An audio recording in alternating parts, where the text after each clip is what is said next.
This is a story called The Little Monsters, Chapter 45, The Book Reports and the Trip to Amsterdam.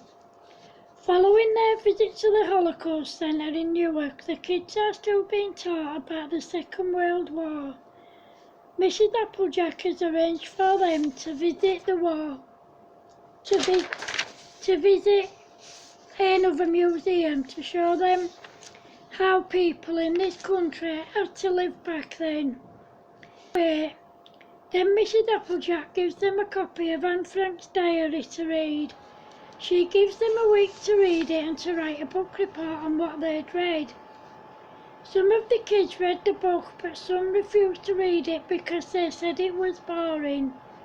However, Mrs. Applejack made them read it in class. A few days later, when they'd finished the book, Mrs. Applejack made them write a book report in class.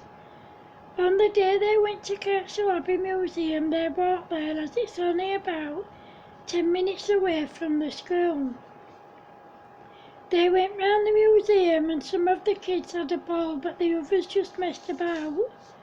When they went back to school, those who messed about were punished, and everyone was told to write an essay about the war. Then Mrs. Applejack told everyone that they only had one day left to hand in their book reports. When they were all handed in, Mrs. Applejack read and graded them. Most of the kids did really well, but there were some who didn't write their book reports on Anne Frank's diary. They wrote about books they'd read that were their own and completely unrelated to the war.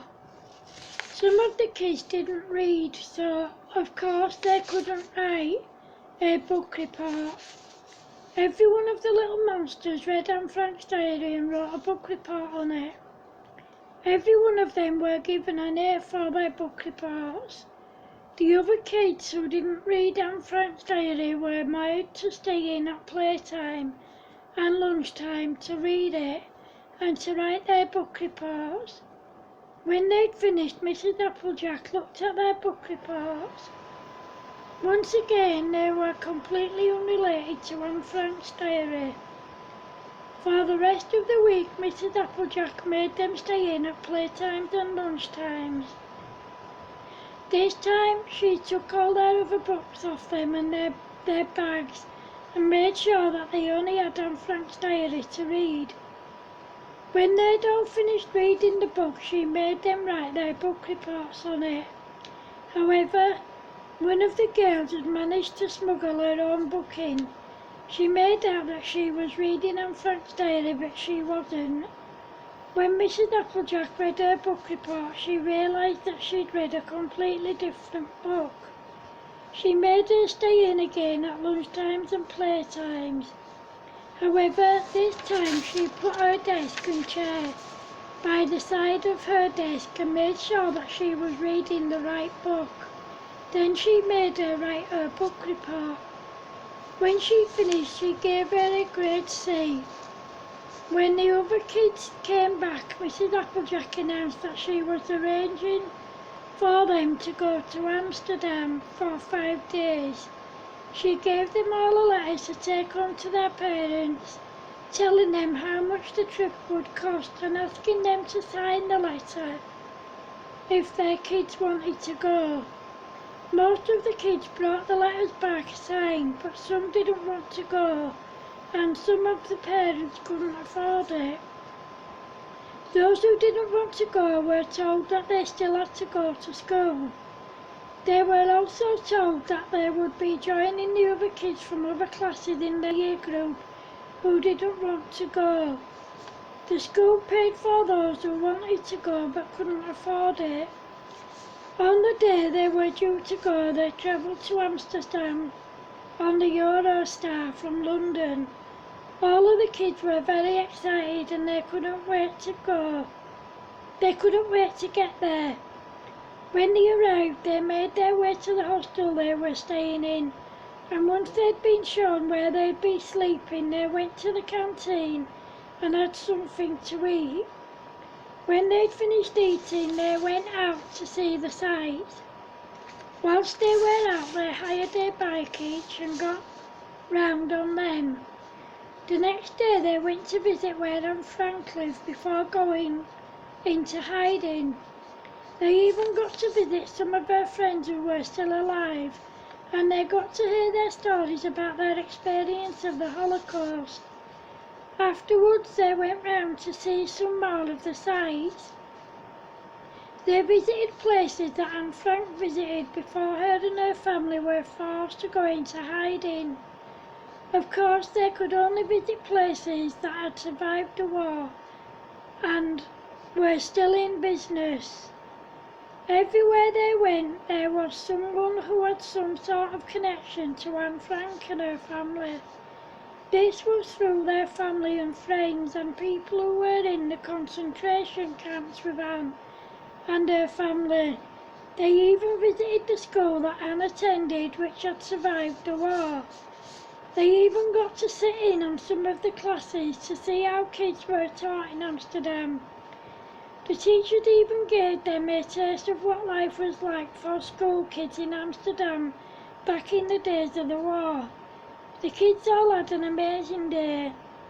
The next day they went to the Anne Frank Museum and they looked around the annex where Anne Frank, her family and a few other people had hid during the war. Whilst at the museum, the kids got to hear some survivors of the Holocaust tell their stories, just like they did in England. Afterwards, they went back to the hostel and had their tea, and then they went sightseeing again. The following day, the kids wanted to go back to the school that Anne Frank had attended. Mrs. Applejack phoned the school to ask permission, and they said it was okay. One of the kids said that her great-great-grandma was Anne's best friend before she died.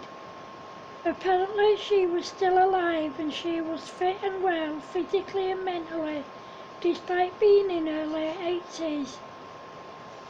The girl told Mrs. Applejack that her great-great-grandma was giving a talk at the Anne Frank Museum like she did every year when it was Amsterdam's National Holocaust Memorial Week. The kids were looking forward to hearing her story.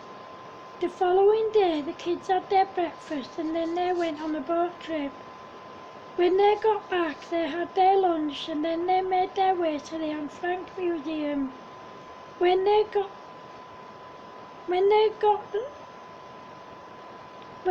there they sat down and it was time for the girl's great-great-grandma to give her talk and tell her story. When she finished, the kids stayed and listened to a couple of more Holocaust survivors tell their story. On the last day of their trip, the little monsters saw the girl whose great-great-grandma was friends with Anne Frank, and they asked her if she'd like to keep in touch, and she agreed. They all swapped phone numbers and addresses, and the girl, who was also called Anne, said goodbye. Then Mrs. Applejack told everyone round the shops to buy souvenirs to take home with them. Everyone was given a free copy of Anne Frank's diary to take home with them. End of chapter 45. Thanks for watching, guys. Love you all. Bye.